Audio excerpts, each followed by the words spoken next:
Assalamualaikum warahmatullahi wabarakatuh. Ketemu lagi dengan channel saya, Denny Risman. Kali ini saya ingin menunjukkan cara membuat ZPT, zat pengatur tumbuh untuk tanaman, dengan 3 bahan, 3 hormon. Yuk simak sampai habis.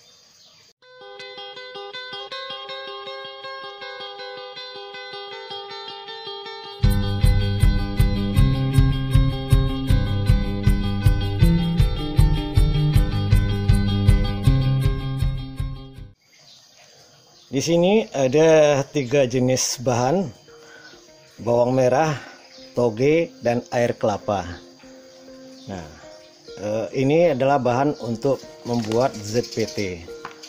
ZPT itu adalah zat pengatur tumbuh. Dia punya peran penting untuk pertumbuhan dan perkembangan tanaman. ZPT ini termasuk hormon,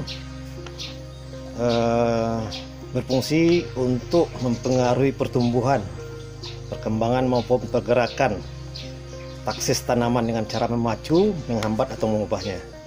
Nah, di sini ada 3 bahan. Nih, di sini kita memakai bahan 3 bahan dengan 3 hormon: auksin, giberelin, dan auksin sitokinin. Jadi ada auksin, giberelin, dan sitokinin. Bawang merah ini sering kita dipakai oleh para petani yang memakai organik untuk ZPT berbahan tunggal.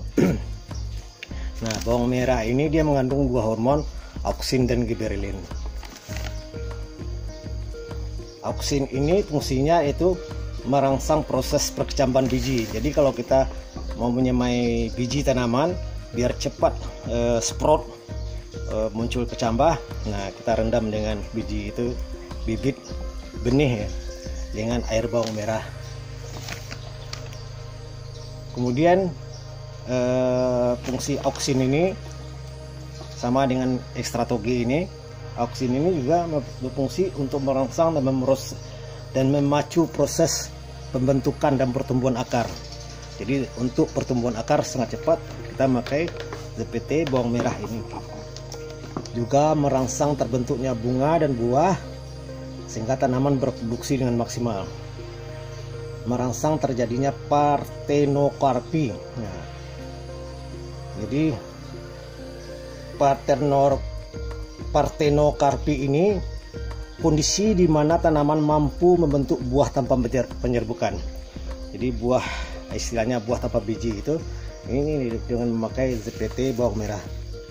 Kemudian auksin ini juga mencegah kerontokan buah, memecah dormansi pucuk atau tipikal.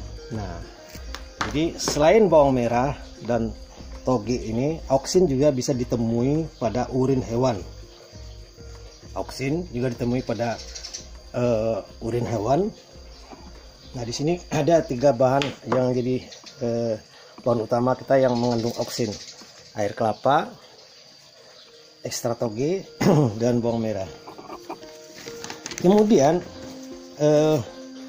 bawang merah ini juga mengandung hormon giberelin.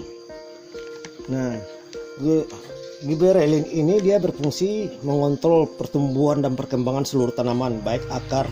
Jadi mulai dari akar, daun maupun batang tanaman itu dikontrol oleh hormon yang mengandung giberelin. Seperti pengembangan benih, perkecambahan biji, pertumbuhan tunas, daun, merangsang pembungaan, pokoknya semuanya itu dilakukan oleh bahan yang mengandung giberelin. Nah, giberelin ini selain di bawang merah bisa juga ditemukan pada jagung muda, eceng gondok, dan rebung atau bambu muda. Kemudian fungsi sitokinin di sini di air kelapa ini adalah merangsang proses pembelahan dan pembesaran sel. Kemudian merangsang proses perkecambahan biji. Jadi sprout biji itu dari fungsi dari sitokinin. Kemudian menghambat proses penuaan pada hasil panen. sehingga daya tahan hasil panen lebih lama. Jadi dengan memberikan air kelapa pada hasil panen bisa membuat hasil panen kita menjadi daya tahan lama. Kemudian mempercepat penyebaran nutrisi dalam tumbuhan. Jadi dia sitokinin ini juga bisa menjadi seperti motor membawa makanan hara pada tanaman, meningkatkan sintesis pembentukan protein pada tanaman. Nah, selain pada air kelapa ini, sitokinin juga bisa ditemukan pada bongkol pisang dan jagung muda. Jadi jagung muda itu selain mengandung giberellin juga mengandung sitokinin. Kemudian kita bisa juga mendapatkan sitokinin ini pada bongkol pisang. Tapi di sini kita memakai 3 bahan: estratoge, bawang merah, dan air kelapa dengan 3 fungsi: auksin, giberellin, dan sitokinin. Bagaimana cara memakainya? Seperti ini. Di sini ZPT bahan yang kita pakai di sini bawang merah ada 15 bonggol ini, kemudian toge ada sekitar ini kita pakai 1/4 kilo, dan air kelapa 1,2 liter, 1 liter lebih. Nah, yang pertama kali adalah ini harus dihancurkan dulu.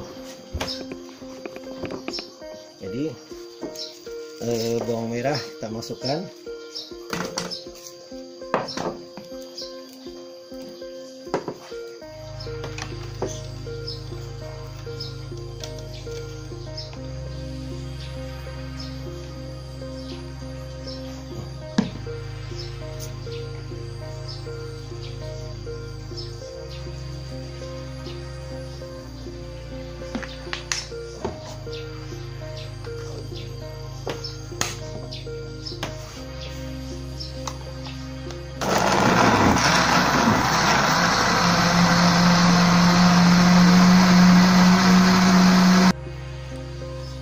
Bahan yang telah kita hancurkan ini kita endapkan dulu sekitar 2 jam. Setelah diendapkan nanti disaring baru dipakai.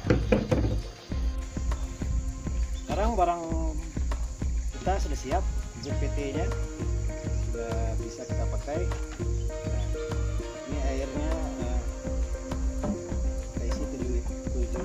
ini bisa 6-7 liter. Jadi 1 liter kita pakai ZPT nya sekitar 10 liter ini.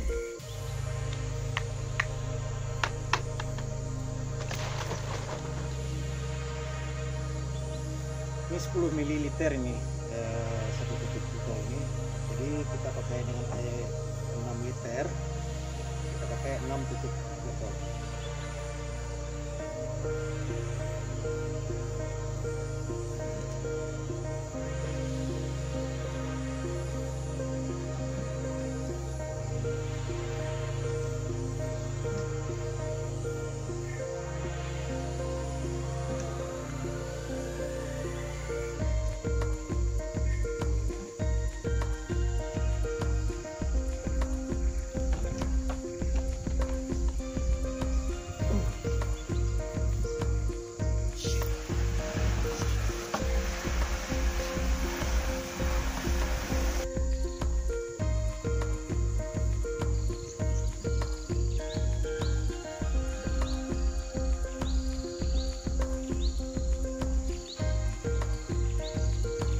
Dan ZPT kita gunakan juga untuk menyiram penyemaian.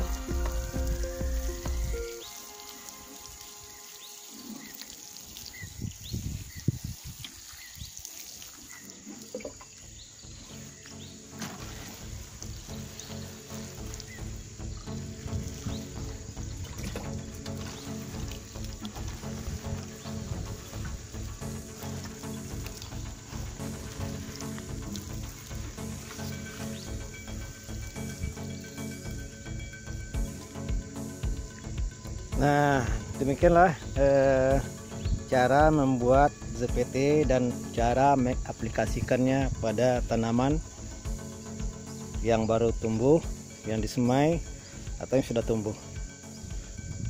Semoga bermanfaat. Wassalam.